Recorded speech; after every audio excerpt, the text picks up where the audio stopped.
it or forget it. Jameis and the Bucs will upset the Saints. Oh, forget it.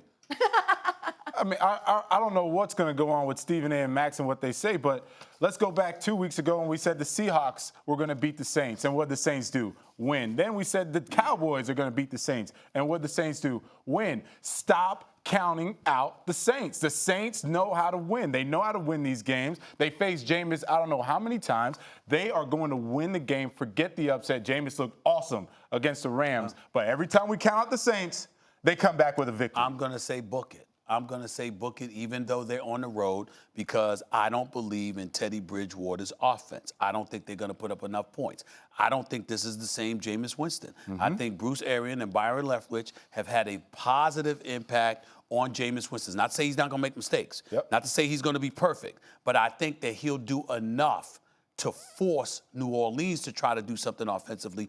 And I believe that Teddy Bridgewater is a game manager. I don't believe he's one that will generate an exorbitant amount of points. I could see Tampa Bay stealing this game.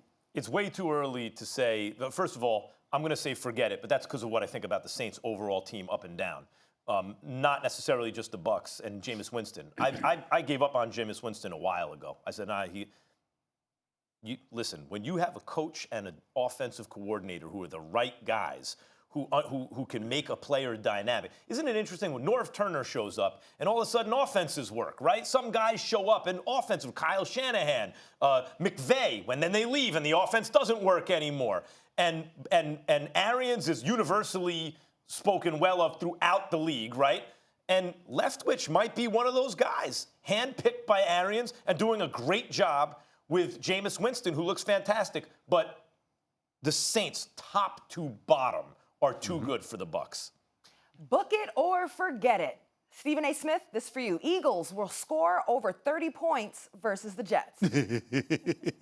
Really? Is that a real question? Is that a trick question? The Jets, will they give up 30 points to the Eagles? Yes. Carson Wentz has been balling. About 12 passes have been dropped against him, league leading. I think he's going to be effective. We'll see what happens. And I think that the Jets' offense is so putrid that the Eagles will have so many opportunities to score, they'll get 30 by default simply because the Jets' defense, a defense I respect, will be too exhausted because of spending too much time on the field. Nope, forget it. It's not going to happen. Eagles aren't getting 30 points. One thing the Jets are doing well, if they don't do a lot well, is that they protect the football. And if the Eagles don't get takeaways, and they don't get the turnovers, they can't get the points. So Carson Wentz may have a great game. They may run the ball pretty well. But the fact is the Jets are going to maintain ball control and maintain the clock, and it's going to be a low-scoring game. Eagles will win, but they're not getting 30. Something Le'Veon Bell's been slept on about his ball security throughout his career, actually, when everyone was talking about James Conner.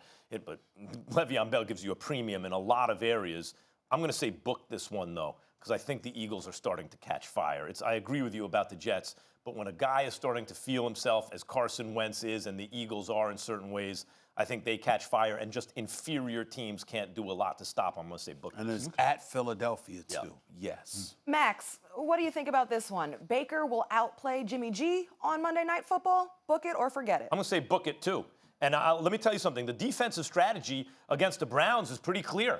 Do not let Odell Beckham Jr. catch the ball, right? So he's not even targeted. You hear any rumblings out of there? Oh, I want the ball. No. I didn't think this would be a problem on the Browns because ballers recognize ball. Game recognize game. So if you do that to Odell Beckham Jr., they hand the ball to Nick Chubb, he's going to run wild. And if you don't, if you focus on trying to stop the run or the other receivers, Odell is going to go crazy, and he's due for a big game. Baker has too many weapons, even with the injuries. I get it. He has too many special weapons on that team. Book it. Nope, forget it. And you got Jarvis Landry. That's the key right now. Jarvis Landry may or may not play, concussion protocol. So, yeah, it's easy to key on Odell Beckham. It's easy to talk about silencing the other athletes that they have offensively. But here's the thing.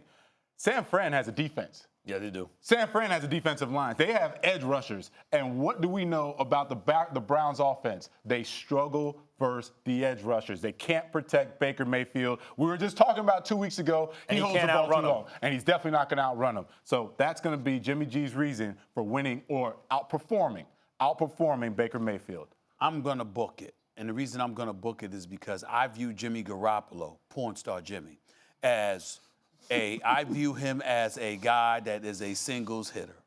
Okay. I view Baker Mayfield with this roster as a home run hitter. Even without Jarvis Landry. Well, even without Jarvis Landry, Okay. I just think that I don't know if Njoku's going to be back yet. I don't think so. But I'm just looking at it from the standpoint that I think that Baker is going to swing for the fences, and by virtue of that alone, he'll have better numbers than Garoppolo in this particular Listen, Odell's not going to be targeted twice all year. Like, 2 targets or 2 catches, and it's not going to happen all year. He's due to break out and have a big game. 100%, but he needs time to throw the ball. Stephen A., I can't believe you're still hanging on to porn star Jimmy as It's a the nickname. truth. That's a the great date was nickname. years ago. No. It was last year to be exact. It was last year to be Okay. exact. And it's in L.A. where we'll be at a lot this year and we'll be talking football. So you will hear porn star Jimmy quite often. And by the way, I'm not knocking him. Thanks for watching ESPN on YouTube. For more sports highlights and analysis, be sure to download the ESPN app. And for live streaming sports and premium content, subscribe to ESPN Plus.